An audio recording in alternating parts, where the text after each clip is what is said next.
Hi friends, welcome to Renuka వంటలు. నేను మీ రేణుకాని. ఈరోజు రెసిపీ వచ్చేసి శరీరానికి ఉక్కు లాంటి బలాన్ని ఇచ్చే ఒక ప్రోటీన్ లడ్డు చేసి చూపిస్తానండి. ఇది రోజుకొకటి తిన్నా చాలు. ఎదిగే పిల్లలకైతే ఇది చాలా మంచిది. ఫ్రెండ్స్, మీకు ఇంకేమన్నా వెరైటీగా అలాగే హెల్తీగా రెసిపీస్ కావాలంటే నాకు కామెంట్ చేయండి, నేను పోస్ట్ చేస్తాను. అలాగే ఇంకొన్ని హెల్తీ లడ్డూలు నేను ఆల్రెడీ వీడియోస్ అప్లోడ్ చేశానండి. వాటి లింక్స్ నేను డిస్క్రిప్షన్లో ఇస్తాను, ఒకసారి ట్రై చేయండి. చాలా ఈజీగా హెల్తీగా ఇంట్లో మనం చేసుకొని తినొచ్చు. సో ఇక ఆలస్యం చేయకుండా ఈ లడ్డు ఎలా ప్రిపేర్ చేసుకోవాలో చూసేద్దామా. దీనికోసం ఒక పావు కప్పు జీడిపప్పు, ఒక పావు కప్పు బాదం, అలాగే పావు కప్పు వాల్నట్స్ అండి. వీటిని ఒక స్పూన్ నెయ్యి మాత్రమే వేసుకొని లో ఫ్లేమ్లో ఒక 2 నిమిషాలు రోస్ట్ చేసుకోవాలి. సన్నటి సెగ మీద రోస్ట్ చేసుకోవాలి. చూడండి, ఇవి కొంచెం రోస్ట్ అయిన తర్వాత ఒక పావు కప్పు కిస్మిస్ వేసుకోండి. ఈ ఎండు ద్రాక్ష అనేవి త్వరగా ఫ్రై అవుతాయండి, కాబట్టి ముందే వేస్తే ఇవి మాడిపోతాయి. ఈ నట్స్ కొంచెం ఫ్రై అయిన తర్వాత వీటిని వేసి 1 నిమిషం ఇలా ఫ్రై చేసుకుంటే చూడండి, ఇవి బబుల్స్ లాగా వచ్చేసాయి కదా. ఇలా చక్కగా సన్నటి సెగ మీద బాగా రోస్ట్ చేసుకోండి. వీటిని ఒక ప్లేట్లోకి తీసి పక్కన పెట్టుకోవాలి. ఇవి కొంచెం చల్లారాలన్నమాట. నెక్స్ట్ వచ్చేసి పావు కప్పు పుచ్చపప్పు, అలాగే పావు కప్పు సన్ఫ్లవర్ సీడ్స్, పావు కప్పు గుమ్మడి గింజలు. ఇవి చాలా మంచిదండి. అలాగే ఒక పావు కప్పు కంటే కొంచెం తక్కువగా అవిసె గింజలు తీసుకోండి. పావు కప్పు అయినా తీసుకోవచ్చు, కాకపోతే ఆ టేస్ట్ అనేది కొంచెం డిఫరెంట్గా ఉంటుంది. కాబట్టి పిల్లలు ఎక్కువ తినకుండా ఉంటే వేస్ట్ అయిపోతాయి కదా, కాబట్టి తక్కువ క్వాంటిటీలో వేసుకోండి. వీటిని కూడా సన్నటి సెగ పైన, ఇక నెయ్యి వేయని అవసరం లేదు, ఇలాగే సన్నటి సెగ పైన 2 నిమిషాలు రోస్ట్ చేసుకోండి.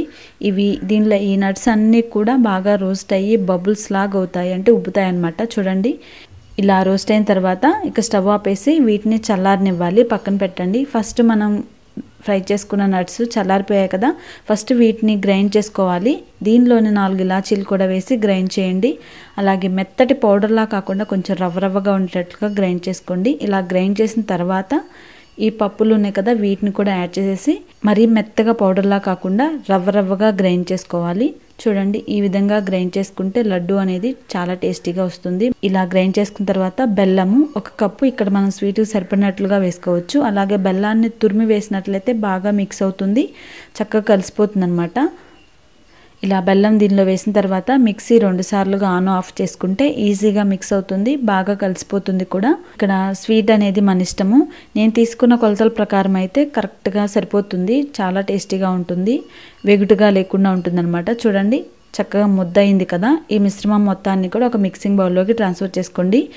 ఫ్రెండ్స్, మీరు గమనించారా, ఈ రెసిపీలో నేను నెయ్యి అసలు ఎక్కడా వాడలేదు. 1 స్పూన్ కొంచెం నట్స్ రోస్ట్ చేసుకోవడం కోసమే, ఎందుకంటే నెయ్యి అవసరం ఉండదు. ఈ నట్స్లోనే మనకి ఆయిల్ ఉంటుంది కాబట్టి అది రిలీజ్ అయిపోయి సరిపోతుంది.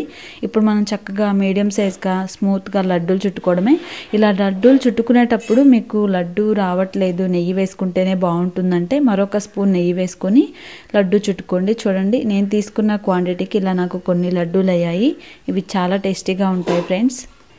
ఇవి మనం స్టోర్ చేసుకుంటే 1 వీక్ వరకు కూడా ఉంటాయి. రోజుకొకటి తింటే చాలా హెల్దీ అనమాట. ఎలా అనిపించింది ఈ వీడియో? మీకు నచ్చిందా? తప్పకుండా లైక్ చేసి షేర్ చేయండి ఫ్రెండ్స్, అది నాకు చాలా హెల్ప్ అవుతుంది.